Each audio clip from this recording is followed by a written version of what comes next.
जनता ने रेवड़ी को बिल्कुल किनारे कर दिया। फ्री का चंदन घिस मेरे नंदन हमें नहीं चाहिए, हमें नहीं चाहिए। मैं एक चीज कहूंगा, देखिए मजबूती से लड़ी है, ये पूरे देश ने देखा है। कांग्रेस का कोई नेता वहाँ गया ही किशोर जी नहीं। देखिए, किशोर जी मीठा मीठा गप-गप और कड़वा कड़वा थू-थू। आप हिमाचल को काउंट नहीं करते। हिमाचल के अंदर आप देखिए, एक बार से बहुमत को छोड़ करके दोबारा बहुमत के ऊपर टच नहीं कर रही है। हिमाचल में अगर जीत होती है तो आपकी जीत नहीं होगी। किसकी जीत होगी तब ये? सुनिए, आप जो है मोदी फैक्टर को गुजरात के अंदर तो भुना रहे, लेकिन हिमाचल के अंदर क्यों लगा रहे हैं? एक मिनट, जयशंकर जी के पास जाओ। जयशंकर जी, 151 हो गया है ना, 18 हो गया। अब इसमें क्या लॉजिक ढूंढना कि साहब कांग्रेस लड़ी नहीं इसलिए ऐसा हो गया, कांग्रेस ने ये कर दिया, आम आदमी पार्टी ने वोट काट दिया और मोदी जी को खुद जाना पड़ा। 151 होता है, ये तो स्वीकार करना ही पड़ेगा ना। बिल्कुल, हमने कहा था ना कि 150 का आंकड़ा पार करते हुए दिखाई दे रहा है, जो हिस्ट्री क्रिएट होती हुई दिख रही है, और कांग्रेस अपने हिस्टोरिकल लोग की तरफ जा रही है, इसमें कहीं दो राय नहीं है। अब सवाल वही है कि कांग्रेस ने जो सीखना नहीं पर ये इसमें ये कांग्रेस की वजह से 151 हो गया, या उनका भी अपना कुछ तो कंट्रीब्यूशन होगा ना बीजेपी का? बीजेपी का अपना कंट्रीब्यूशन है भाई, 27 सालों से सरकार में है, लेकिन उसके बावजूद आप देखो, हमको यूपी से भी भेजना पड़ा, आदित्यनाथ भी गए वहाँ, आदित्यनाथ गए। देखिए किशोर जी, जितने भी इस तरीके की बातें हो रही है, हमारे देसी भाषा में एक कहावत है कि जिसको खड़ा नहीं दिखता उसको पड़ा क्या दिखेगा। अब अगर ये रिजल्ट देख करके भी अगर ऐसी बातें होती कि ये हो गया वो हो गया, यहाँ पे भी अगर सात्विकता नजर नहीं आती है तो फिर उसका तो भगवान ही मालिक है ना। एक मिनट शांतनु जी। किशोर जी, अब ये बात बिल्कुल साफ है कि कांग्रेस देश की सबसे बड़ी रीजनल पार्टी बन चुकी है, और दूसरा, हम 2014 से पहले स्टूडियो में हर हार को एंटी इनकमेंसी बोल के जस्टिफाई कर देते थे। अब प्रो इनकमेंसी पे चुनाव लड़े जा रहे हैं, ना कि एंटी इनकमेंसी। अच्छा, हिमाचल में एंटी इनकमेंसी थी, लेकिन फिर भी देखिए, आप बुरी हार नहीं होती है। देखिए, इसको कहते हैं बुरी हार। ये है ठीक है, अब 3-4 सीटें, छोटी सीटें हिमाचल में वैसी 2-3 हज़ार से वोट जीतते हैं, और मेरे ख्याल से जब खत्म होगा, लेकिन अभी भी भाजपा को बहुत बुरा चुनाव नहीं हार रही है। वो हो सकता है वोट शेयर ज्यादा हो भाजपा का। एक मिनट ऋषि जी, हिमाचल में मैं बीजेपी की बात कर रहा हूँ। मैं ये समझ लीजिए, ये जो रुझान जो है नतीजों में तब्दील हो जाते हैं, ये क्रेडिटेबल परफॉर्मेंस नहीं है। नहीं, आप नो डाउट फाइट, बीजेपी बड़ी पार्टी है, आरएसएस का बैकबोन है, नरेंद्र मोदी जैसा लोकप्रिय चेहरा है, उसके बावजूद भी आप हिमाचल में सरकार नहीं बना पा रहे हैं, तो कहीं ना कहीं आप ये साबित करता है कि आपका स्टेट लीडरशिप जो है वो बिल्कुल वहाँ पे। मेरा सवाल ये क्रेडिटेबल परफॉर्मेंस नहीं है। ये धरतीपुत्र नरेंद्र मोदी जैसा चेहरा था, वहाँ भी आप बता दीजिए, भूपेंद्र पटेल जो है सीएम है, कितने रैली कहाँ किए, ये बता दे। मैं आज अभी डिबेट छोड़ दूंगा, नहीं बता पाएंगे।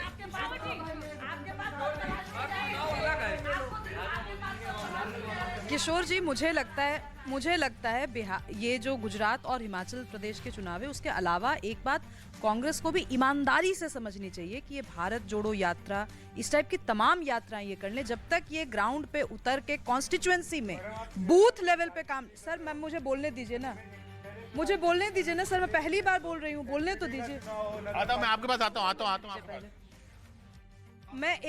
मैं एक जागरूक वोटर होने के नाते कह रही हूँ, कांग्रेस का ही भला होगा अगर वो कॉन्स्टिट्यूएंसी बूथ लेवल पर उतर जाएं। नहीं, जहाँ साहब कह रहे हैं कि ये एक चेहरे पे लड़ रहे हो इसलिए ऐसा हो रहा है। अच्छा, क्यों नहीं लड़ेंगे एक चेहरे पे, अगर चेहरे से वोट मिल रहा है? अभी यहाँ पे कुछ लोग कह रहे हैं कि मास्क लगा दो, ज्यादा बोलते। अरे भाजपा यही कर रही है, आम आदमी को मुंह बंद। लेकिन जीत रही है ना? नहीं, जीत नहीं रही है। कहाँ जीत रही है? देखिए, कहाँ जीत रही है? गुजरात की बात है, क्योंकि वो मोदी जी कहते हैं मैं गुजरात का बेटा हूँ, तो गुजरात की जनता कहती है। बाकी आपके भी नेता है ना वहाँ पे, वो सारे गुजरात के बेटे ही हैं। गुजरात के अलावा हिमाचल में आप हार गए, दिल्ली में आप हार गए, बात क्या करते? तो वही मैं कह रहा हूँ, नरेंद्र मोदी जी के लिए शर्म की बात है। चेहरा बनाने की कोशिश की आपने। मुझे तो ये किशोर जी, कोई देश का बापू हो गया, कोई देश का चाचा हो गया, अगर कोई बेटा अपने आप को बोल रहा है उसमें भी आपत्ति है इनको। किशोर जी, मुझे इस माहौल को देख के 2 लाइनें याद आ रही हैं। अभी जब चुनाव के नतीजे खुलेंगे तो मेरे कांग्रेसी बंधु बहुत कुछ कहेंगे। कांग्रेस तुम राजवंश की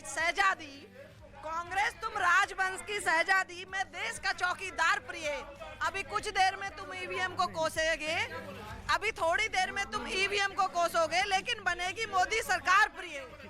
राहुल गांधी को किसका बेटा बोला जाए? नरेंद्र मोदी को गुजरात का बेटा बोला गया। अरे चुनाव हो गए, चुनाव हो गए। अच्छा चुनाव तो हो गए भाई साहब। एक मिनट। देश का बेटा बनने के बाद लोगों ने उनको उस स्टेट का बेटा भी माना। ये कनेक्टिविटी कहलाती है। माना कि हाँ मैं इस स्टेट का बेटा हूँ। एक मिनट, मैं प्रशांत के पास जा रहा हूँ। प्रशांत, क्या खबर?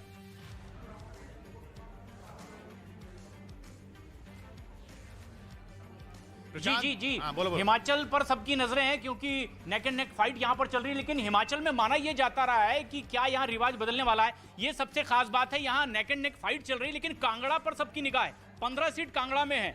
शैतांशु त्रिपाठी के पास कांगड़ा से जुड़ी बड़ी अपडेट और वहां की परंपरा के बारे में भी एक खास जानकारी है। जी कहते हैं कि हिमाचल अगर जीतना हो तो कांगड़ा को जीत लीजिए, लेकिन इस बार के चुनाव में 7 और 7 दोनों नेक टू नेक फाइट चल रही है। 15 सीट है। जी 15 सीट है। 98 से अगर देखा जाए तो भाजपा ने 10, 2003 में कांग्रेस ने 11, 2007 में भाजपा ने फिर 9 जीती थी और 2012 में कांग्रेस जब सरकार में आई तो 12 जीती। 2017 में भाजपा जब सरकार में आई तो 11 जीती। यानी जो बहुमत वहां कांगड़ा में पाता है वही हिमाचल में सरकार बनाता है। इस समय की स्थिति 7-7 यानी बराबरी का है, लेकिन जो बागी उम्मीदवार हैं उनकी क्या स्थिति है? जो 4 अदर्स अभी हमें दिखाई दे रहे हैं जी वो चारों बीजेपी के हैं और वो लगातार अपनी बढ़त बनाए हुए हैं। 4 जो बागी हैं, जो अदर्स की टेली में हम देख सकते हैं, चारों बीजेपी के बागी उम्मीदवार हैं। कांगड़ा को माना जाता है कि रिवाज ये रहा है जो कांगड़ा फतेह करता है वो हिमाचल पर राज करता है। बताया जाता है कांगड़ा जो कांगड़ा ले गया वो हिमाचल ले गया, लेकिन कांगड़ा ही कोई नहीं ले जा रहा। 7-7 में बराबर है। देखिए 2 डिस्ट्रिक्ट्स बहुत इंपॉर्टेंट हैं। टॉप पे कांगड़ा जिसमें 15 सीटें हैं, जिसमें से आधा चल रहा है। दूसरे नंबर पे मंडी जिसमें 10 हैं कॉन्स्टिट्यूएंसी, सारी 10 की 10 में बीजेपी आगे चल रही है। तीसरी जो सबसे बड़ी डिस्ट्रिक्ट है शिमला है, जिसमें 8 कॉन्स्टिट्यूएंसीज हैं। उनका अगर आप रुझान देखेंगे तो आपको बहुत पिक्चर क्लियर हो जाएगी। आप पूछिए शिमला में क्या? शिमला जिले की जरा बताएंगे प्रशांत। शिमला जिला